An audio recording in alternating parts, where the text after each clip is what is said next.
जम्मू कश्मीर को लेकर दिल्ली से एक ऐसी खबर आ रही है जिससे मरकज़ी हुकूमत की जो मुश्किलें हैं वो बढ़ती हुई दिखाई दे रही हैं। दरअसल मरकज़ी हुकूमत ने साल 2019 में जम्मू कश्मीर का रीऑर्गेनाइजेशन कर दिया था।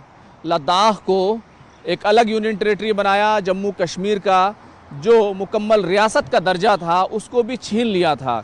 लेकिन अब ये मरकज़ी हुकूमत को भारी पड़ता हुआ दिखाई दे रहा है। आज इसी पूरे मौजू पर बात करेंगे। मैं हूं खुर्रम शहजाद और आप देख रहे हैं न्यूज़ 18 का डिजिटल प्लेटफॉर्म। दरअसल जिस तरीके से जम्मू कश्मीर रियासत का दर्जा ख़त्म किया गया, ऐसा हिंदुस्तान की तारीख़ में पहली बार हुआ था कि किसी मुकम्मल रियासत को यूनियन टेरिटरी बनाया गया हो। हालांकि ये मामला सुप्रीम कोर्ट तक गया था, जब धारा 370 को लेकर सुप्रीम कोर्ट में समाअत हो रही थी और जो जम्मू कश्मीर की सियासी पार्टियां हैं और जो दूसरे ग्रुप्स हैं उनकी तरफ से जब सुप्रीम कोर्ट में मामला 370 को लेकर सुना जा रहा था, उस वक्त मरकज़ी हुकूमत ने ये कहते हुए मुकम्मल रियासत के मसले पर एक तरीके से पर्दा डाल दिया था कि जल्द ही रियासत का दर्जा बहाल कर दिया जाएगा। लेकिन आज जो बड़ी खबर सामने आई है वो ये है कि दिल्ली में एक बहुत बड़ा विरोध प्रदर्शन, बहुत बड़ा एहतिजाजी मुजाहरा जो है वो होने जा रहा है। और इसको दिल्ली की कोई सियासी पार्टी नहीं बल्कि जम्मू कश्मीर से लोग चलकर, आवाम चलकर दिल्ली आ रही है और वो आ चुकी है। और ये पूरा मुजाहरा, ये पूरा जो है प्रोटेस्ट जंतर मंतर पर होगा। दरअसल जम्मू कश्मीर कांग्रेस की तरफ से एक मुहिम का आगाज़ किया गया था। इस मुहिम को नाम दिया गया था हमारी रियासत हमारा हक, और दिल्ली चलो का नारा दिया गया और इस नारे के तहत पार्लियामेंट का घेराव करने की बात की गई थी। तो आज जम्मू कश्मीर कांग्रेस के तमाम लीडर दिल्ली पहुंच रहे हैं और इसमें जो सबसे बड़ी बात यह है कि जो इंडिया अलायंस की पार्टियां हैं उनकी आवाज़ भी मिल गई है, यानी कि उनके जो मेंबर ऑफ पार्लियामेंट हैं उनकी आवाज़ भी आपको इस पूरे प्रोटेस्ट में सुनाई देगी।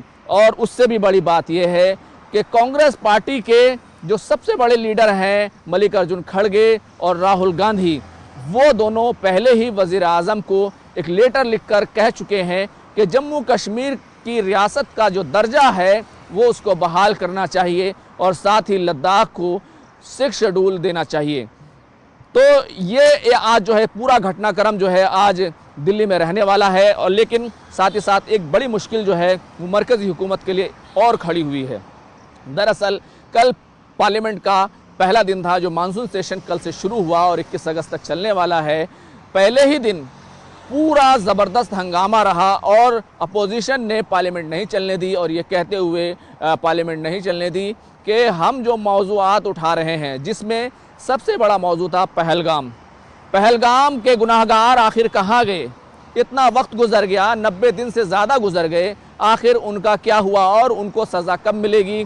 जिन गुनाहगारों ने मासूम हिंदुस्तानियों को शहीद किया, उनकी जान ली, आखिर वो कहाँ गए, ये सिक्योरिटी चूक क्यों हुई। और जम्मू कश्मीर के लेफ्टिनेंट गवर्नर ने जब सिक्योरिटी चूक की जिम्मेदारी ली तो फिर क्या कार्रवाई हुई, ये बड़ा सवाल जो है वो अपोजिशन पूछ रही थी और कह रही थी कि पार्लियामेंट में इस पर बहस की जाए।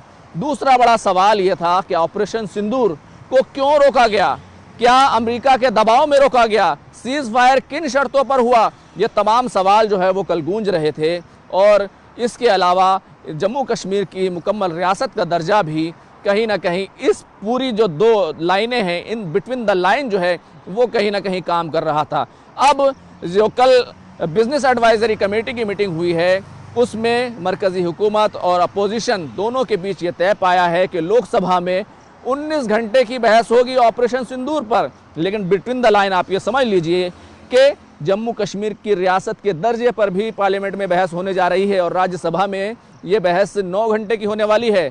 तो कुल मिलाकर बहुत सारे कड़वे सवाल जो हैं वो पार्लियामेंट में पूछे जाएंगे। जाहिर सी बात है मरकज़ी हुकूमत की तरफ से वो ज़रा अपनी बातें रखेंगे, लेकिन इस सवाल का क्या जवाब होगा कि किस तरीके से ऑपरेशन सिंदूर के दरमियान चीन हमारे ख़िलाफ़ खड़ा हो गया, पाकिस्तान हमारा दुश्मन है, तुर्की हमारे खिलाफ खड़ा हो गया और फौजी अफसरान की तरफ से जिस तरह के बयान आए कि हमें एक महाज पर नहीं बल्कि 3-3 महाज पर जो है हमें जंग लड़नी पड़ी, तो आखिर हमारी जो फॉरेन पॉलिसी है वो आखिर कितनी कारगर है, ये एक बड़ा सवाल है। और चीन को लेकर हमेशा सवाल उठता रहा है, क्योंकि जिस तरीके का किरदार चीन का रहा है, जिस तरीके से चीन हिंदुस्तान के मफादात को नुकसान पहुंचाता रहा है, वो एक बड़ा सवाल है। और ये बड़ा सवाल इसलिए भी है कि कहीं ना कहीं जिस तरीके से रियासती जो बॉर्डर की रियासतें हैं उसमें जम्मू कश्मीर को लेकर एक बड़ा सवाल जो है बिटवीन द लाइन जो वो कहीं ना कहीं खड़ा नज़र आता है। तो कुल मिलाकर एक बड़ा मुश्किल मरहला जो है मरकज़ी हुकूमत के लिए वो सामने आने वाला है।